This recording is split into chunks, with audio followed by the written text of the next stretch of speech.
খবরদার, জিলহজ মাসের চাঁদ দেখার পর থেকে নিয়ে কুরবানি করার আগ পর্যন্ত আপনার চুল, নখ, গোঁফ ইত্যাদি কাটবেন না। যদি না কাটেন, এই আমলটি করতে পারেন, তাহলে আপনি নিজে একটি কবুল কুরবানির সওয়াব পাবেন।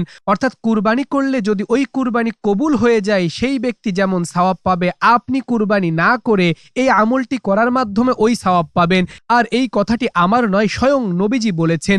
শুধু তাই নয়, যারা কুরবানি করছেন তারাও এই আমলটি করবেন। কেন করবেন? হাদিসে রয়েছে। আজকের এই সংক্ষিপ্ত ভিডিওর মাধ্যমে এই সম্পর্কে বিস্তারিত বলবো। আপনারা হয়তো অনেকেই অবগত আছেন, ঈদুল ফিতরের মতো কুরবানির ঈদের চাঁদ কিন্তু ঈদের আগের দিন দেখা যায় না। কুরবানি ঈদের চাঁদ তথা ঈদুল আজহার চাঁদ 10 দিন আগে দেখতে হয়। কারণ ঈদুল আজহা অনুষ্ঠিত হয় জিলহজ মাসের 10 তারিখে। সেই মতে জিলহজ মাসের 9 দিন আগে অর্থাৎ জিলকদ মাসের 29 অথবা 30 তারিখে চাঁদ দেখা যায়। সে মতে কুরবানি ঈদের চাঁদ 10 দিন আগে দেখতে হয়। 2026 সালের মে মাসের 18 তারিখ অর্থাৎ আজকে সোমবার বাংলাদেশে চাঁদ দেখা যাবে। আজকে যদি বাংলাদেশের আকাশে চাঁদ দেখা যায়, তাহলে আর 10 দিন পরেই কুরবানির ঈদ। আর সুপ্রিয় দর্শক, এই চাঁদ দেখার পর থেকে কুরবানি করার আগ পর্যন্ত চুল, নখ, গোঁফ ইত্যাদি কাটা যাবে না। প্রথমে আমরা জানবো, সহিহ মুসলিমে সহিহ হাদিস উল্লেখ রয়েছে, যেটা রাসূলুল্লাহ সাল্লাল্লাহু আলাইহি ওয়াসাল্লামের স্ত্রী উম্মু সালামা রাদিয়াল্লাহু তাআলা আনহা থেকে বর্ণিত। তিনি বলেছেন, যারা কুরবানি করবে তাদের ব্যাপারে নবীজি বলেছেন, যার কাছে কুরবানির পশু রয়েছে, অর্থাৎ যে কুরবানি করবে, সে যেন জিলহজ মাসের চাঁদ দেখার পর থেকে নিয়ে কুরবানি করার আগ পর্যন্ত তার চুল, নখ, গোঁফ ইত্যাদি শরীরের যে সমস্ত অবাঞ্ছিত বিষয় কাটতে হয়, এইগুলা না কাটে একেবারে কুরবানি দেওয়ার পর সে যেন কাটে। এটা যারা কুরবানির পশু জবেহ করবে, কুরবানি করবে, তাদের জন্য বলা হয়েছে।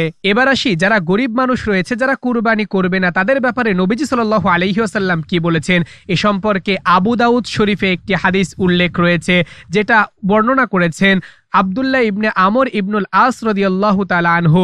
রাসূলুল্লাহ সাল্লাল্লাহু আলাইহি ওয়াসাল্লাম একবার সাহাবাদের মজলিসে তিনি বলছিলেন, তোমাদের কাছে কুরবানির পশু থাকলে কুরবানি করবে।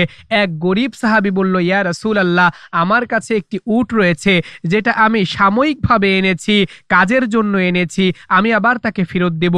এই উটটি কি আমি কুরবানি করব? নবীজি বললেন, না, ওই উটটি তুমি কুরবানি করতে পারবে না, কারণ এটার মালিক তুমি না।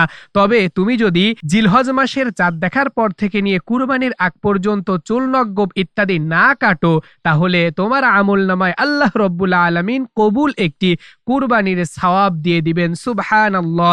এটা রয়েছে যারা নাকি গরিব মানুষ, কুরবানির আকাঙ্ক্ষা রয়েছে, কুরবানি করতে পারছে না, তাদের জন্য এই ফজিলাত। তবে হাদিসটি শেখ আলবানী রহিমাহুল্লাহ জয়ীফ বলেছেন।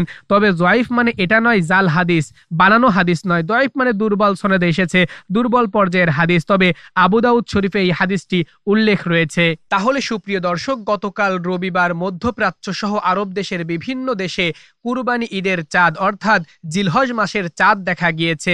আজকে সাধারণত বাংলাদেশে চাঁদ দেখা যাওয়ার কথা, কারণ মিডল ইস্টের পরের দিন বাংলাদেশে চাঁদ দেখা যায়। আজ জিলকদ মাসের 29 তারিখ, আজকে আমরা আকাশে চাঁদ দেখব।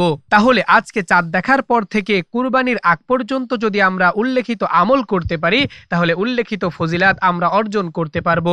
যারা কুরবানি প্রদান করবে, যারা করবে না, উভয় এই আমল করব, তাহলে উভয় ফজিলাত অর্জন করতে পারবো। তো সুপ্রিয় দর্শক, ভিডিওটি কেমন লেগেছে নিচে কমেন্ট সেকশনে আপনার মন্তব্য জানাবেন। সম্পূর্ণ ভিডিও জুড়ে আপনাদের সঙ্গে ছিলাম আমি হাফেজ মাওলানা সাব্বির হোসাইন। আপনি দেখছিলেন বাহক টিভি ইউটিউব চ্যানেল এবং বাহক টিভি ফেসবুক পেজ। আসসালামু আলাইকুম ওয়া রাহমাতুল্লাহ।